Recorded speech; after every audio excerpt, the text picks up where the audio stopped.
Hi everyone, it's Rachel back with the Shades of Orange, and today I want to bring you a recommendations video of some of my favorite space operas. This is one of my favorite subgenres of adult science fiction, and this is where I started with the genre. So for a lot of you that are still a little bit intimidated to get into science fiction, all of the books I'm going to talk about here are very easy to understand. Something about space opera just makes it really easy to get into because it doesn't have a strong focus on the science. There isn't a lot of hard science as it's called, but instead you are more following along characters. It's very focused on a group of people, and usually there's something epic in scale that is happening. So these books are full of adventure and excitement, and you will fall in love with the characters and just go along for the ride so you don't get bogged down with quantum mechanics or anything dense like that. And if you are already a fan of science fiction, chances are you have dabbled in space opera before. So I'm hoping that I'm going to touch on at least a few books that have fallen under your radar and give you some recommendations for more books to check out. All that being said, let's get started. First, let's start with one of my favorites, and that is The Old Man's War by John Scalzi. This is set in a future where humanity has discovered a way to take the minds of older people and put them into the bodies of younger people, and they do so for the purpose of having them enroll in the military so that they can fight in wars with our galactic alien enemies.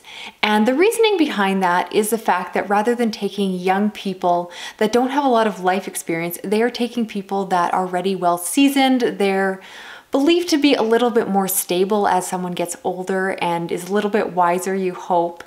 And so they take these elderly people who otherwise would be at the end of their lives and give them a chance to extend their lives and live again. And so the story is told from the perspective of an older gentleman who goes through the process and joins the military. Now, while this book is technically a piece of military space opera, I will say that it's very much accessible to those of you like myself that don't normally read a lot of books that have that army or military focus to them. While it is part of the story, this book is much more character focused. It's a very close story where you are meeting this man and finding his group of friends, and it's very personal. It's also very humorous. If you're not familiar with John Scalzi, he brings a lot of humor into his book. So despite being about killing aliens, it's actually very lighthearted, and he does a great job of making his books very accessible to new readers. So you do get to learn a bit about the process of making people young again, but he describes it in a way where it's very easy to understand. It's intended to be read by a layperson, and I found this book just very digestible. It's also quite short. This is technically the first book in a series, but it's more of a companion series.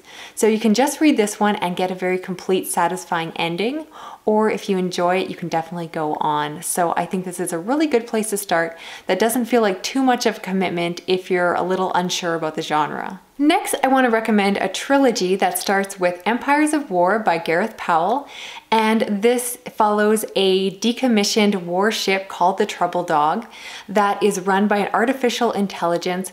Back during the war, this ship was forced to do some terrible things and now has a lot of regrets. And in order to make peace and atone for the atrocities that they committed, they are now decommissioned and going about doing search and rescue missions.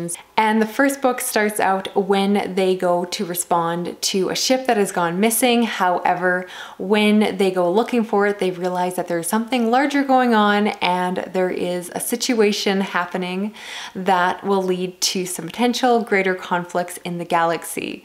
And I love this book for a couple reasons. One being the fact that I really enjoy reading about artificially intelligent ships. And there is also another perspective on this ship of an alien, and his voice is so unique. I loved reading from his perspective. If I had a complaint with this space opera series, it's the fact that I found the human characters to be a little bit flat, and I do go into space operas looking for really well-developed, well-rounded characters. But regardless, I thought it was really interesting. It melded together a couple of my favorite tropes. So you get the space opera epicness of the scale of what is happening, but at the same time, you get this artificial intelligence at the core of the story. And and it was a very interesting blend. Admittedly, I've only read the first book, but I've heard from other people that they did enjoy the second 2 books that complete out the trilogy. Now, before we go any further, I have to bring it up. If you follow my channel already, you knew this was coming. I need to talk about Leviathan Wakes by James S.A. Corey. This is the first book in the Expanse series, which is 9 books long. And this first book is told from a couple different perspectives.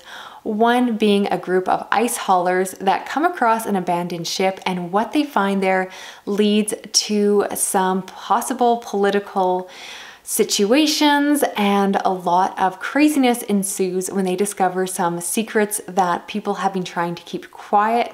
At the same time, there is a second perspective of a detective who is trying to track down a woman that has gone missing from a space station.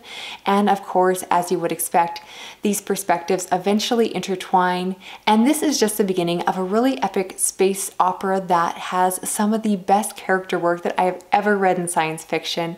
I consider this to be one of my all-time favorites, and I just fall in love with this ragtag crew that comes together, and the story itself is so immersive. This book reads like a thriller. There is a lot of political maneuvering, and it's got some good diversity in it, some really strong female characters that come into the later books. And there is a reason that this book series is so popular. It was made into a TV show, but personally, I recommend going back to the source material. The books are fantastic. And a lot of people are turned off by the fact that it's 9 books long and each book is about 500 plus pages. But trust me, I have binged through this series. You will read these incredibly fast because they are page turners, and every chapter will just leave you dying to know what's happening next. So if you want a series with great characters, great adventures, and you have not picked up the series, go start here. Honestly, I think it's one of the best examples of modern space opera, and I just think it has something for just about everyone. It is so easy to fall in love with and so immersive. Now, to switch to something that is a little bit more underhyped, I want to talk about Roboteer by Alex Lamb. This is the first book in a trilogy, and I've read the first 2. And this follows a young man named Will who works as a roboteer. And what that means is that he has been genetically and cybernetically enhanced so that he can actually interface with technology and work with it directly. And this is set in a future where humanity has attempted to expand to different colonies, but we are really struggling with it and just not making really good strides. At the same time, there is a religious group back on Earth that are a bit of zealots and are really pushing humanity to get back to their roots.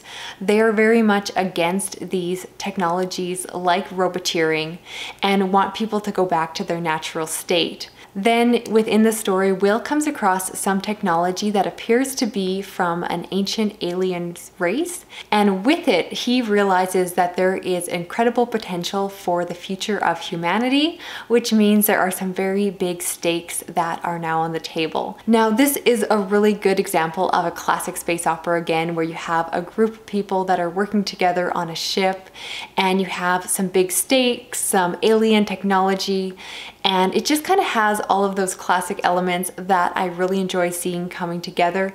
In terms of characterization, I didn't find this book to be the strongest. I did find the characters a little bit flat, but I really enjoyed the technology, particularly the descriptions of how roboteering worked. I found to be very immersive, and I'm a huge sucker for a plot that involves ancient alien technology. So when that came into the story and we got to see what it could do, I was very excited. And while I mentioned that this is part of a trilogy, this is the kind of trilogy where time jumps forward with each book, which I ended up really liking because you get to actually see how the world has changed as time has progressed and how that technology has played into society. So it is a series that I would recommend starting at the beginning and reading your way through, but each book kind of reads like a standalone in its own way and has its own self-contained epic plot. So I like to recommend this one for the fact that I don't see a lot of people talking about it online, and it's very easy to get into, very bingeable, and despite the length, it's again one that you will just fly through. Now, another personal favorite of mine is Escaping Exodus by Nicky Drayden, and this is set in a future where humanity has left Earth, but rather than colonizing planets, they have decided to colonize or take over spacefaring beasts, and they bioengineer these creatures in order to suit their needs and to become a habitable planet for them to live within. The story is told from a young woman's perspective who is the heir to one of these civilizations. At the beginning of the story, she is involved romantically with another woman who is of a lower class and works as a beast worker. So their relationship is not meant to last, and very soon the characters have to deal with the fact that the main character needs to take on a larger role and take her place as the proper heir to lead her people, and you get to see what happens from there. Now, I like to recommend this one to those of you that are looking for a more diverse, different kind of space opera, because this one not only features lesbian relationships like I mentioned, but also family structures that are not just one man and one woman, but plural relationships, and you also get to see different varieties of skin tones and different perspectives on genders. This society is matriarchally based, so the women do have power, and I like that the author really took the time to explore that in a nuanced way, so it's not simply women are good and men are bad, but gets to see the reverse sexism that the men in this society experience.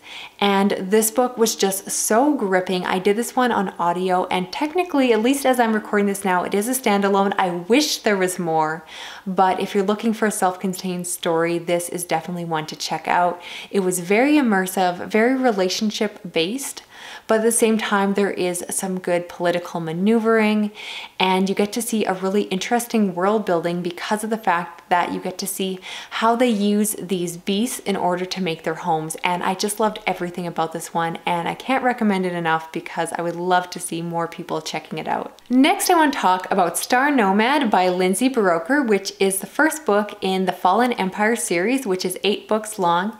At this point, I've only read the first book, but I definitely plan on continuing. And this follows a woman who is left behind on a planet in the aftermath of a war. She is trying to get off in order to go and find her daughter. In order to do so, she ends up teaming up with some other people that are on the planet, including a mysterious cyborg character. She doesn't fully trust him because a lot of cyborgs fought on the other side of the war, but there's some possible love interest going on between them, and you get some good sexual tension. And this story is just really fun. I'll say compared to some of the other ones, it's more lighthearted and humorous and doesn't perhaps have as much depth. But if you're looking for something completely bingeable, something that you will just fly through, this is definitely that. It had a good escapist feel, which is something that I do look for in my space opera. I find it to be a genre where you can just get lost in another world, in a future, and this book really had all of those pieces and some really fun characters. So if you enjoy a space opera with a little bit of romance, this one is a great one to check out. Now, last but definitely not least is another favorite of mine, and that is The Wrong Stars by Tim Pratt, which is the first book in a trilogy called the Axiom. And the book starts out with a ragtag team of salvagers that discover a ship that is an old Earth ship that has somehow wandered back into our solar system and is circling around Saturn. They know that it couldn't have been there for long, so they go and investigate, and they find a woman on that ship. When they wake her up, she tells them that she has gone off and somehow discovered an ancient race of aliens that are very advanced and very dangerous and possibly coming after the humans now that they have discovered that they exist. And of course, as space operas go, this crew get pulled into an epic, dangerous adventure that they didn't plan to become involved in, but get roped into, and the story goes to some epic places. Now, this is a series I love to recommend to people that are looking to get into space opera but are a little bit turned off by some of the larger series, because as I mentioned, this is only 3 books long and each of the books is surprisingly short, but despite that, there is a really epic story that is built into here. And I will say that there are some really high stakes. You have to worry about the future of humanity. And at the same time, the author does manage to put in some really good character work. I very quickly fell in love with a lot of the characters. There is some really good diversity diversity here. You get to see a lesbian and bisexual relationship. There's a character with an amputated leg and some different ideas around gender and self-identity that get played into the story. And I just love the characters. There is a lot of humor in these books, but at the same time, you still get that good sense of tension as the characters are trying to deal with some really big situations that they don't necessarily have the tools or capacity to really take on as they are forced to do. And I have read the entire trilogy, so I can say that it's got a really solid ending, and it's just a fun all the way through, and I just definitely recommend this one. So that is it for this video. Thank you so much for watching. I would love to hear if you found any new books to add to your own reading list. And I would also love for you to recommend me some more space opera, because it's a genre that I continue to read and absolutely love. If I get enough interest and find some more books, I can definitely do another round of recommendations for the subgenre. And if you enjoyed this video, please consider giving it a thumbs up. If you haven't yet, please subscribe. I read a lot of science fiction as well as some fantasy and of course a lot of horror. Thank you as always for watching. I will talk to you again soon. Okay, bye-bye.